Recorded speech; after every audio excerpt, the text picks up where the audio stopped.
So much to learn about, it'll make you want to shout, Blippi! Hey, it's me, Blippi.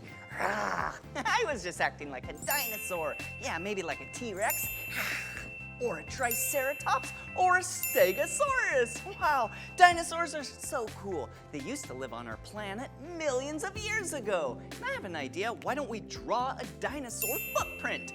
All right, here we go. Whoa, lots of curved lines like this. Whoa. And dinosaur footprints, yeah, are a great way to tell, to see how big the dinosaurs were, or maybe what they ate. Yeah, since I'm using a brown marker, it kind of looks like it got its footprint in mud, right? Yeah, now let's draw some triangles.